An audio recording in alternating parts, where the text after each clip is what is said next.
Ladies and gentlemen, welcome to another episode of The Dream Take presented by The Dream Shake. It's Jeremy Brener here, and tonight we're talking Rockets Spurs. Rockets lose this one 111-106. Michael Brown's got the notes ready. What are your thoughts? Initial first thoughts about tonight? It's a bad loss. It's a bad loss to a crappy team. I don't care what anybody says. That Spurs team is garbage. DeMar DeRozan is overrated. You can't lose that game. I'll tell you what. I'll tell you who had a part in tonight's loss was Steven Silas. Those rotations made no sense at the end of the game. Why is David Nwaba not in at the game or not in at the end of the game? It makes no sense. Jayshawn Tate was out for too long. I get it. You know, he's still getting used to his rotations. Totally understand. Victor Oladipo should have been on the bench at the end of the game. That's a bad loss to a crappy team.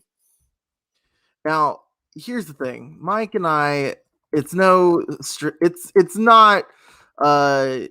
unusual thing that him and I disagree on a loss. Now, obviously, I'm not super thrilled about this loss, but you know, the Spurs played tonight really well. They played the Rockets. They hit on their matchups. They played this right. They played tonight correctly. And that's how you attack. They knew that Wood wasn't going to be there, so they attacked the paint. That especially helped them in the first half. And honestly, you know, look, the game could have gone either way. If you put the Spurs and the Rockets, I think we are extremely even with the Spurs. I think if you put us in a 7-game series, we're going to 7. And honestly, like, that's the team probably that we've played this season that we match up very evenly with. All 3 games that we've played have been extremely close with the Spurs, and tonight was no different. Rockets dropped this one 111-106, and you know, the Spurs had the lead for majority of this game. The Rockets had a chance there at the end. They led, I believe, 100-98 around that score, but ultimately Spurs were able to pull away and finish the job. DeMar DeRozan played really well tonight, 30 points. And, you know, Eric Gordon had 26, John Wall 27. Look, the Rockets' effort tonight should not be, we shouldn't criticize it because the effort was definitely there tonight. No, I have no problem with the effort. I have a problem with giving up 14 points to someone named Drew Eubanks. Okay, that's my first problem. My second problem is the fact that you gave up. What did Rudy Gay have tonight? He had 4. Drew Eubanks had 12, and Rudy Gay had 14. That's unacceptable, Jeremy. Well, that is downright unacceptable. And it's one game into Christian Wood's absence, and we've already lost the game because we have no size. None. 0. You give up 12 points to somebody named Drew Eubanks, where if you had a legitimate center in at the time, which they didn't, he doesn't get those points, and you probably win this game. Well, Mike, there's no size, and it's already a problem. That's the Spurs utilizing their strengths. They have a big on the floor. And honestly, Mike, I'm going to say it, and this might be an unpopular opinion by you and by other people in Red Nation. I think the Rockets are okay still. I don't think that you can really change what they have because, I mean, look, if you're going to put in a guy, how much is that guy going to play? And who is he going to play in front of? Because someone's got to sit tonight if they're playing, 9 guys. PJ Tucker. No, Mike, we're not doing Tucker on the bench. We do this every time. PJ, the Rockets. No, but hold on. You just asked me a question, and I'm giving you a legitimate answer. He can't score. Okay, but Mike, who is he covering tonight? But who is he covering tonight? He was covering DeRozan. Okay, he went for 30. He was covering Rudy Gay. He went for 14. What did PJ do tonight to help win the game? What did Victor Oladipo do? There's 2 guys I would have taken minutes away from tonight. 100%. David Nwaba did not play enough tonight. Rotations helped lose this game for the Rockets tonight. Yes, but Mike, in order for this long season to establish itself, you need to have some sort of consistency and some sort of, rhythm and uniformity with rotations and such. And look, Victor Oladipo is the guy that is supposed to hypothetically replace James Harden. I don't have a problem. I don't have a problem with Silas playing Oladipo at the end of the game because Oladipo is there to get you points. Tonight, though, 4 of 14 from the field, not a good night for Vic. And ultimately, if I have to point to why did the Rockets lose this game, that's where I'm pointing to. It's towards Victor Oladipo, unfortunately, and that's just how it is. This loss isn't on Jayshawn Tate, although he could have had a better offensive night. This loss is definitely not on PJ Tucker. That's not what we're going to do again. And honestly, look, the defense is why the Rockets were in this game in the first place. So that's why I don't really have a problem with Jayshawn Tate and PJ Tucker, who played pretty well defensively. The thing with DeRozan, I'll say this. DeRozan, a lot of the shots he made were well contested, and the shots just went in. And at that, and especially in that third quarter for the Spurs, they made a whole bunch of shots that were well contested. And at that point, you just got to shrug your shoulders, go up and move on to the next possession. The Rockets ultimately in that fourth quarter came back and they started hitting some shots. And it looked like at a point that the Rockets might be able to take this one. And unfortunately, they just couldn't make enough shots tonight. Victor Oladipo needs to have better shot selection. And ultimately, that is why the Rockets lost tonight. It's just Vic needs to make a shot. And the thing with Vic is we've seen him at his best, and his best is worth having on this roster. But if you're not going to be as consistent as he needs to be in that role, then he might not have a role on this team anymore. Riddle me this. Why was David Nwaba not on the court at the end of the game? He was 22 minutes, 14 points, 6 of 7 from the field.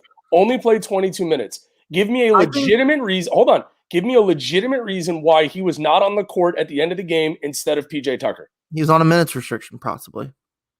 Okay. I mean, there's your legitimate reason. Well, I mean, 22 minutes. That's not a minutes restriction. He hadn't played. Yes, he probably had a 24-minute cap. Then he should have been on the court in the last 2 minutes. He was the third best Rocket tonight, behind John Wall and behind Eric Gordon. But we keep talking about PJ Tucker because it keeps coming down to PJ Tucker. He did nothing to impact the game in a positive way tonight. He didn't score. He didn't play good defense. What did he do? Explain it to me. Because he took minutes away from guys who should have been on the court tonight. We might as well honestly call this podcast the PJ Tucker Slander Podcast. No, we shouldn't. No, yes, because Mike, this is all you do. Every time something happened, every time you got something to say, it's always PJ Tucker did this, PJ Tucker did that. And honestly, like, I don't know how many times we have to say this, because the thing with Mike, I get it. When we're winning, PJ Tucker's doing well. But this loss is not on PJ Tucker, and this is an easy scapegoat. He's the scapegoat for you. Two games ago, I called for an extension for him. But the last 2 games he's been terrible. But that's the thing. Like, what? To me, here's the thing. You, and I'm sure a lot of people in Red Nation think of this basketball team as, we need to score more points than the other team. Why do we think that? That's because the last 4 or 5 years with the D'Antoni system, that's what our team was about. It was about offense. It's about James Harden getting offense. But right now, the team's idea, their mindset is about, let's make sure we give up fewer points than the other team. That is their object to win the game. It's not necessarily about who scores more. It's about ensuring the other team scores less. And that's how the Rockets have won majority of these games.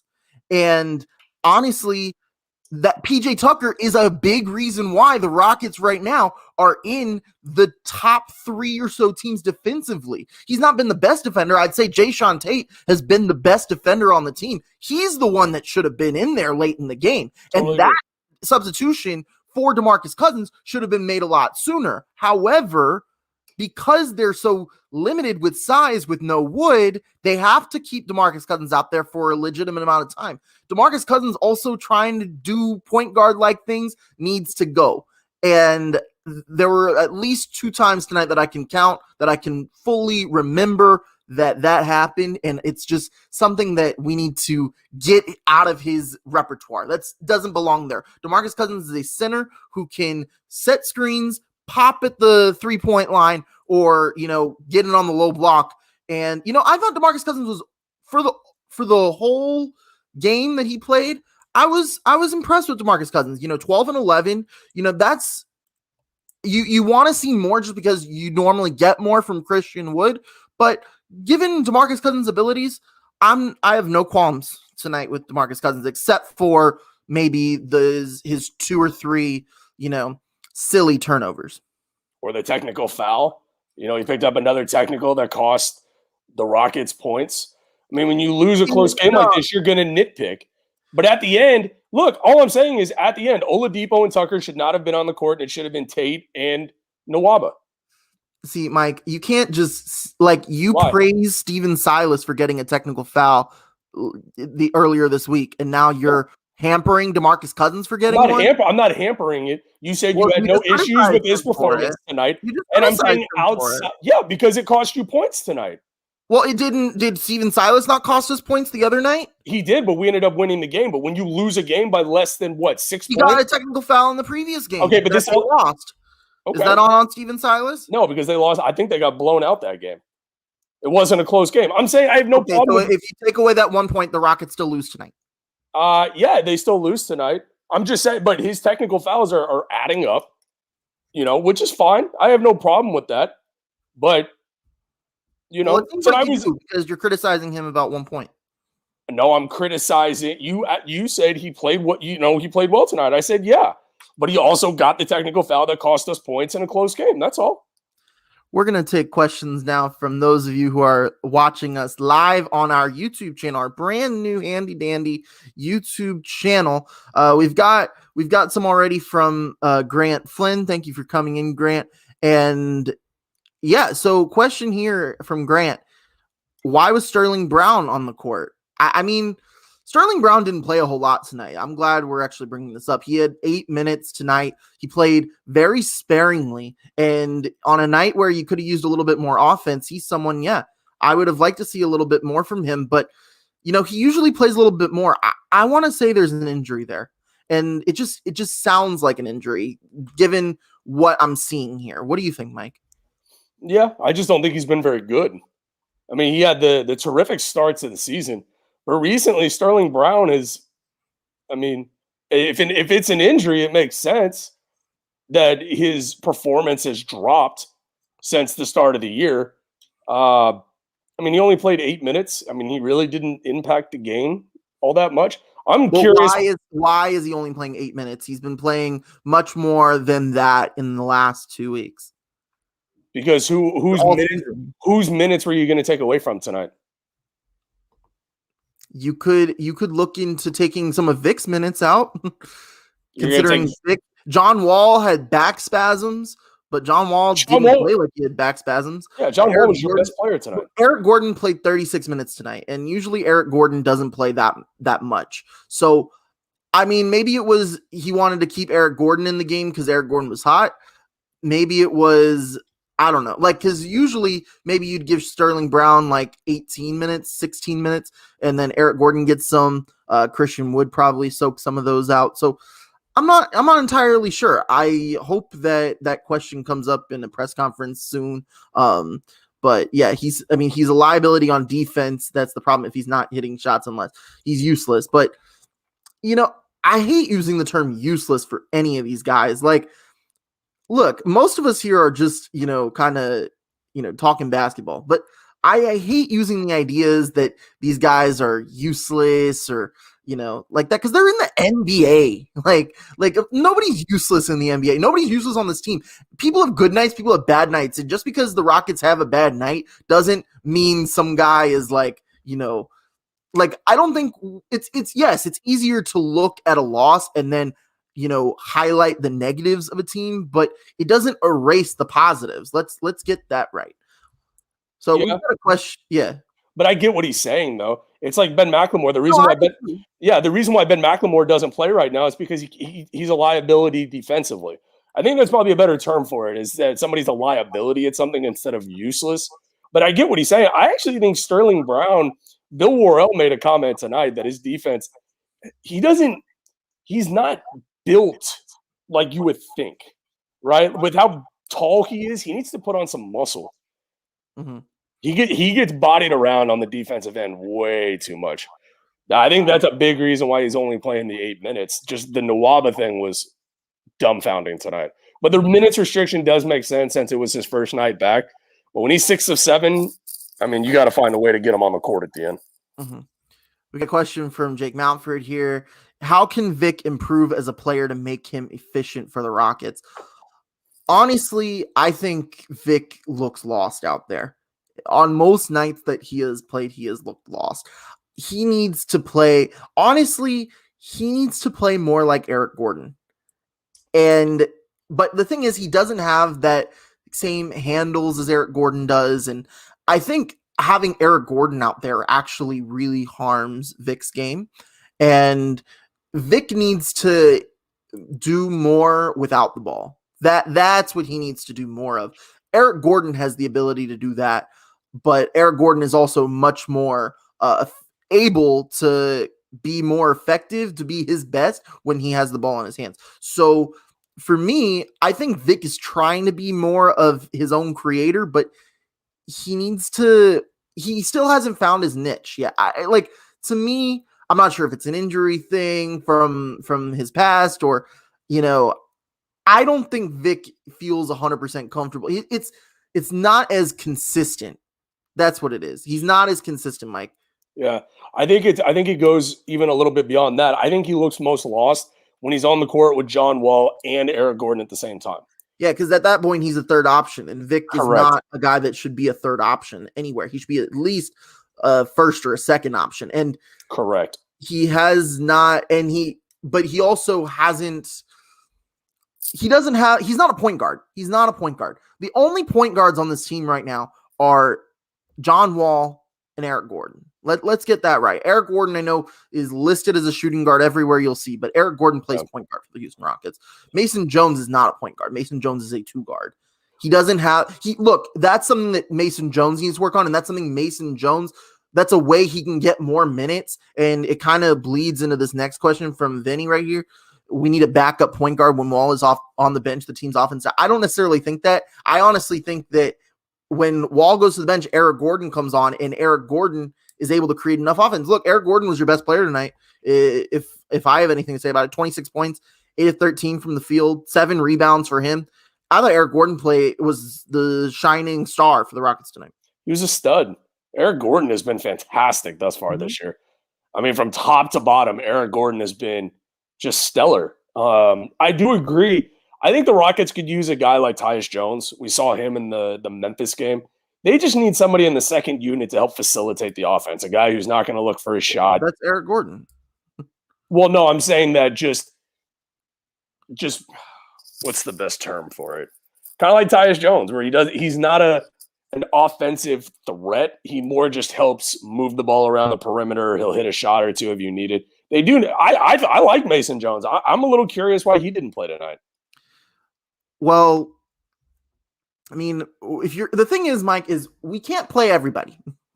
We can't play everyone. And then we're talking about adding all these people. We're talking, we need a backup point guard. We need a backup center. We need to play the guys that aren't playing. But then we only play 9 guys every night. So it's like not everyone can play. It's a good problem to have that they have depth and that they have, ways, they have places where they can improve. But to be honest, it's just not realistic. Yeah, I agree with you. I'm just saying they need a big. Bringing in a big doesn't really because here's the thing. We still don't really have a timetable on Christian Wood's return. I haven't seen anything. Have you, Mike? No, they said that they're going to evaluate him weekly. It's going to be 4 to 6 weeks, though. Okay, so let's say they evaluate him next week and they say, okay, he's not going to come back.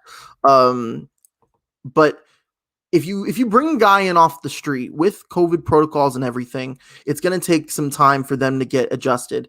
And then on top of that, you have to get him into the, flow of things and, get him into the system and get him acclimated with the team and get him game fitness ready, because this guy that they're bringing, if they bring in, say, Dwayne Dedmon, someone who hasn't played NBA basketball in 11 months, look, you don't want to put a guy out there that hasn't played basketball in 12 months. There's a reason why Dwayne Dedmon's a free agent too. He's not good enough to be on any of the rosters in the NBA right now.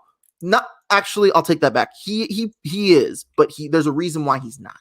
And even if you bring in a guy that has been playing, you still got to get him acclimated into the system and all that. And then by the time they're back, you've got Christian Wood back, and you're playing Christian Wood and you're playing DeMarcus Cousins, and then whoever you bring in is your third string. And at that point, they're sitting on the bench. And why would you spend draft capital potentially when this team is in a rebuild, needing draft capital, or a guy that you have on the bench right now? Like, to me, it just doesn't make the cons outweigh the pros for me. You're getting very little out of it at the end of the day. And yes, it would be nice to have some size, but the Rockets, against a team like the Spurs that, they probably got a little bit lucky. I mean, they did kind of struggle during the stretch when Eubanks was on the floor, but believe it or not, Mike, the Rockets won the rebounding battle tonight. Yeah, but they struggled a little bit with Eubanks on the court. They gave up 14 or 12 points to a clown. Like, he's not a clown, Mike. You can't do that. This man is in the NBA, and you and I are talking about the NBA. Okay, well, he's a nobody. So, I mean, by NBA standards, you gave up 12 points to a nobody tonight because you had no size on the court. That's the problem. Yeah. But you say you won't give up draft capital you get a little to no return. I totally agree with you. So it depends on who the trade is for. If it's for I want a guy that's here beyond this year. I want a young big. That's what I want. And that's not JaVale McGee, who also did, and Grant brings up a point here. He did play with John Wall, but remember how John Wall, remember how JaVale McGee was problematic in Washington? Yeah. I don't know how John Wall and JaVale McGee are, if they're boys or not, but honestly, I wouldn't be surprised if John Wall and JaVale McGee were not friends. I mean, JaVale McGee did also play with DeMarcus Cousins. But if you're John Wall and you want to go on press conferences and you want to say, I'm the leader now, I'm the captain, you do what is best for your team. And JaVale McGee would be what is best for this team right now. But I don't know if JaVale McGee is better than what the team has right now. Oh, he's infinitely better because you don't have anybody right now. You have nobody to back up. Yes, you do. Who? You have Jayshawn Tate. Jayshawn Tate is a better defender than JaVale McGee. Jayshawn Tate is a better defender than JaVale McGee. Against wings, he absolutely is. I love Jayshawn Tate. His defense tonight was spectacular. But when you play against teams that have size like the Spurs do, you're going to tell me, what did the Rockets lose by tonight?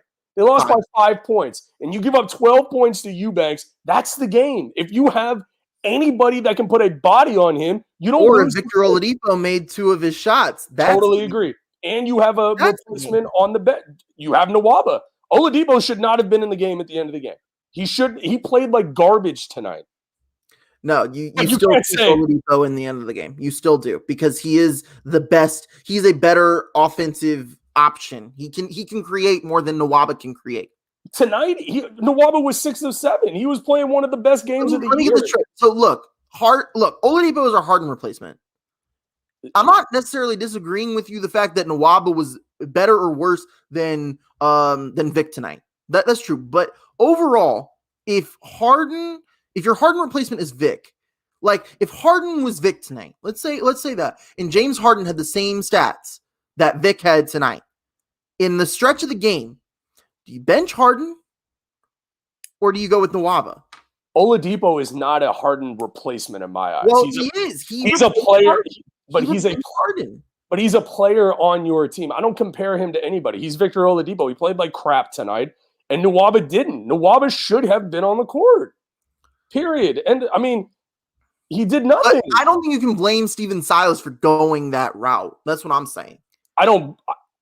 I blame the rotation as a whole tonight. Some things did not make sense. That's why I mentioned it at the beginning of the show. But I can certainly blame Silas for not having Nwaba on the court, whether it was for Vic or for somebody else at the end of the game. 100%, I blame Silas for that. I guess we'll answer this one. Thoughts on Mo Bamba? Love it. That's another guy. No. Love Mo Bamba. Mo Bamba is a project still. He is still a project. But if we're looking at addressing a need for right now, that's not going to come in Mo Bamba. Why not? Mo Bamba is not good, Mike. You said he's a project. You in He's your words, you don't we're play a rebuilding right team, now. but we're a rebuilding team. Okay, but you need guys. If we're a rebuilding team, then why are we trading draft picks for a guy? Exactly. So Kevin Porter, you don't agree with the Kevin Porter trade? No, I'm saying yes, but Kevin Porter's not playing right now. Okay, but you just said why would you trade draft picks for a guy? You've mentioned that you want the Rockets to go out and get a big so that they can play them right now. Mo Bamba can play right now. JaVale McGee can play right now. Why not? Why not? Because he's not good. Mike, he got benched for Kem Birch. Okay. Kem Birch. Do you know who Kem Birch is? Exactly. Probably as good as Eubanks is. He's better than that. But a change of scenery for a guy can do wonders. Look at what David Nwaba. David Nwaba got to change the scenery, and he's playing like a stud. Could be the same for Mo Bamba. You wouldn't trade a second-round pick. Would you trade a second-round pick for Mo Bamba? Yes, but not for the reason that you want right now. So you would do the deal or you wouldn't do the deal? I don't know if I would, because you have to add a guy, you also have to cut a guy. If it's for Courage, yes, absolutely. Yeah, bye. I'm with you. Cut Courage and bring in Mo Bamba. That's an we can't ask Mo Bamba to come to Houston and play these minutes because he's not good. He can be good. He needs a little more cooking in the oven. He probably should have stayed. Look, I don't blame him for coming out because when he played 1 year at UT, he was a top prospect. He was supposed to go top 10 in the draft, and he did. And then he went to the total wrong place, though. He was the wrong place because then because Vooch was starting. Vooch then had his breakout year. Bamba was stuck on the bench. Then Bamba gets hurt. And that's just been what he has. And he hasn't gotten the time to develop. And the Rockets are not the place to do that either for him because Christian Wood is here. But if you're looking for a Christian Wood replacement, there's just not a guy out there that makes this team better. It just, to me, the Rockets have done. The reason why the Rockets lost tonight is not because of their defense, not because of their bigs. They lost tonight because Victor Oladipo needed to make 2 more shots. That's it. And that's why. That's why you lost this game. It has nothing to do with and look, what was it? Jake said it. If Wood played tonight, Rockets would have won. And that's yes, that the Rockets would have won tonight, but that's not why you lost. Okay. You didn't lose because of the bigs tonight. You lost because your Victor Oladipo, who's supposed to be your second best player, he, had a bad night. And we need Vic, if we're going to play him and pay him as much as the Houston Rockets are, I should say, he needs to play better and more consistently than he did tonight. Totally agree. And I'm sure he's the one that's super hard on himself about it. And I hope that he comes out Monday with a different mindset and that they'll win. And look, I think the Rockets are going to take this loss tonight and they're going to say, I don't think this is not the kind of loss that you're going to be like, oh, like, we did nothing right. It's not like the Wednesday loss. And then honestly, on Thursday, you could tell that they had a chip on their shoulder. I think you're going to see, I don't know if you're necessarily going to see that same, we really screwed up tonight. But also, I mean, I don't know. What do you think, Mike? But I said it at the top. It's a bad loss because you lost the season series to. Well, they should play again in the second half of the season, I believe. Yeah, but as of right now, you're down 2-1 in the series. I do agree with you that they did some good stuff tonight. Jae'Sean Tate defensively is getting better. You can clearly see that game to game. Like he had one play tonight. I think it was on DeRozan, where he just went straight up. Like the dude defensively is a monster. Eric Gordon is fantastic. I mean, Eric Gordon is a dude that is just playing really well right now. It's not a good loss at the end of the day, but any loss isn't good. But there's definitely some things to build on. I think in a 72 game series, I think this loss just hurts a little bit more because of how crowded the Western Conference is. The top 11 or 12 teams. Yeah, and honestly, tonight we shouldn't look at the Spurs as like, oh, we should have beat the Spurs.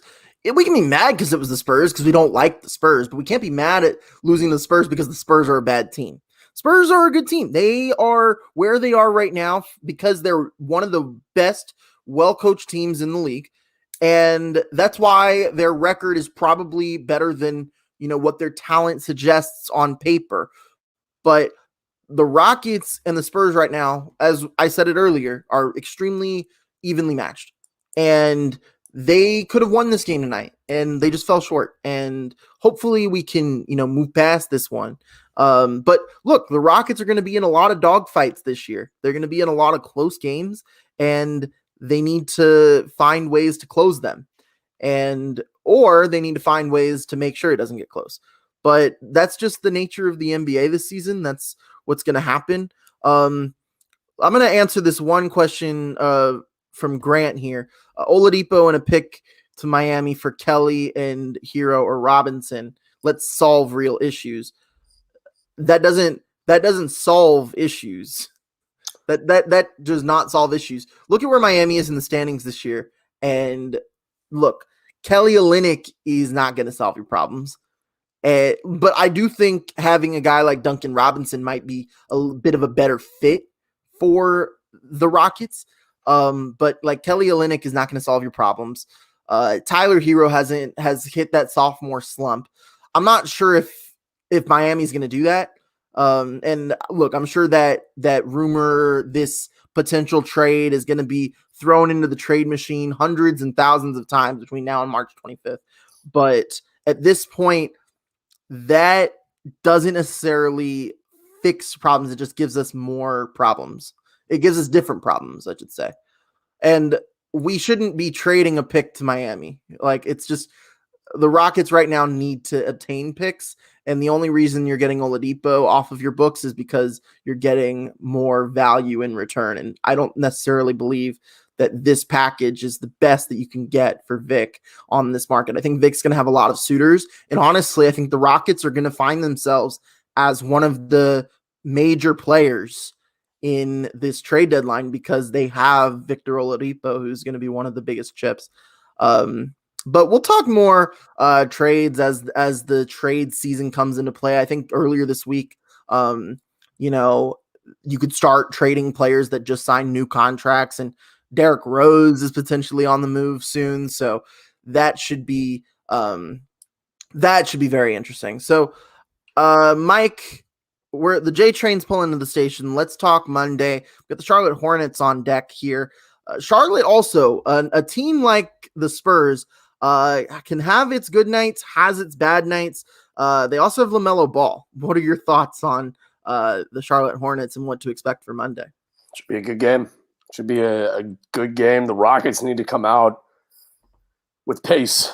Tonight, the Spurs did a tremendous job tonight of maintaining the Rockets' offense in a half-court set. And the Rockets are not most successful when they have to play a half-court game. They have to be able to get out into transition with Oladipo and Wall. The Rockets need to get back to that. And I think you hit the nail right on the head. Oladipo's got to play a different type of game. Especially when he's on the court with Eric Gordon and John Wall. He's got to figure out how to cut to the basket more. He's got to, look to pass a little bit quicker. There's too much dribbling tonight. He's got to spot up. He's got to spot up. His problem is that he's never been a great three-point shooter. Mm-hmm. So, his money area is, taking his guy off of the dribble, stopping at the free throw line and hitting that little jumper. So, but Oladipo's got to adapt his game to the way that the Rockets play. And I do think people are critical of him, like myself, need to take a step back and realize that this guy was traded mid-season, very little practice time, and the Rockets are asking a lot of him. It wouldn't be easy on any guy. But with all that being said, he's getting paid a lot of money to play basketball, and he needs to figure it out, and he needs to figure it out quick. But I look for the Rockets to win on Monday. Yeah, I look for this on Monday. I also think with Vic, it's not having Christian Wood in the lineup is really detrimental to him. I think that you kind of saw the chemistry forming between those two, and I think you kind of saw like John Wall and Marcus Cousins have that thing going, and it was going to be like, okay, Christian Wood and Victor Oladipo can kind of do that thing as well. But not having Christian Wood is definitely going to force Vic to play a different type of game. And, he's been in and out of the lineup. And I would like to see the numbers on Victor Oladipo and what the offense's numbers are like with him and Christian Wood together and them apart. I would likely believe that having him with Christian Wood really helps his numbers. But it's also Monday is another first half of a back-to-back. So we might not even see Victor Oladipo play on Monday. We might not see John Wall play on Monday. Still up in the air with that. But honestly, I think the Rockets here, they have this back-to-back with Charlotte and New Orleans. Love to see another New Orleans when we're playing in New Orleans again. But ultimately with this back-to-back, you want to come out with at least a split. And getting a split is best done when you get it done on the first night. And I don't know if John Wall is going to play on Monday. If John Wall does play Monday, though, I like our chances better than if Victor Oladipo is the one playing Monday. But maybe if Vic plays Monday without John Wall, maybe we'll see more of what Vic was able to do. But remember, the last time we saw Vic without John Wall wasn't very good. So we need to see that. We need to see a redemption from the last time John Wall didn't play. This is also the first loss that the Rockets took with John Wall on the floor without James Harden. So amen to that. That record is rest in peace. But one last thing before we go, Mike, Super Bowl pick, who you got? Oh, Chiefs by at least 7. Agreed. I strong agree. The one thing we've agreed on tonight. Yeah. It's always more fun when there's friendly banter on the show. Look, the Chiefs, I don't know how y'all feel. The Chiefs are the champions until proven otherwise, and they haven't been proven yet. I mean, it is Tom Brady is a good person to kind of dethrone them if they do get knocked off. But thank you so much for tuning in to this episode of the Dream Take. The rocket ship is we're pulling it in park. We're parking the rocket ship here at the Dream Take for tonight. But thank you so much for tuning into today's episode. Be sure to hit that subscribe button to our new YouTube channel so that you don't miss a single episode of the Dream Take. We go live after our games, most of our games now, but every Rockets game will get you at least an episode of our podcast over at wherever you listen to podcasts. So be sure to subscribe and download to your podcast app of choice so that you don't miss a single episode of us. You can also follow the Dream Shake on Twitter at Dream Shake SBN. And you can follow us, the Dream Take, on Twitter at the Dream Take. Now, make sure you also head to thedreamshake.com, home of all things Houston Rockets, on SBNation.com for all Rockets content all the time. You can also follow my co-pilot, Mr. Michael Brown, on Twitter at BSW podcast _MB. There you go, right there if you're watching us live on YouTube. And you can follow me on Twitter at Jeremy Brener. It's JeremyBrener. Thank you so much for tuning into this episode. And until next time, go Rockets.